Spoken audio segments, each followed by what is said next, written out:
तमाम अपोजिशन के लीडर एकजुट होते हुए नजर आ रहे हैं और इस कार्रवाई की मुखालिफत कर रहे हैं। कांग्रेस की तरफ से भी इस कार्रवाई की मुखालिफत की गई है। राशिद अलवी ने भी कहा है कि ये एक तानाशाही है, जांच एजेंसियों का गलत इस्तेमाल हो रहा है।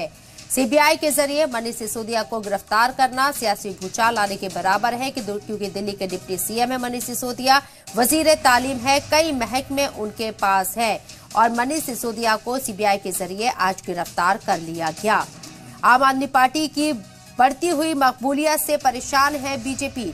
ये इल्जाम आम आदमी पार्टी के जरिए लगाए गए और पार्टी को तोड़ने की कोशिश बीजेपी कर रही है, कमजोर करने की कोशिश कर रही है क्योंकि एकमात्र यहां पर अरविंद केजरीवाल है जो अपोजिशन में पीएम का चेहरा है, मजबूत उम्मीदवार हैं और इसी से बीजेपी डरती है।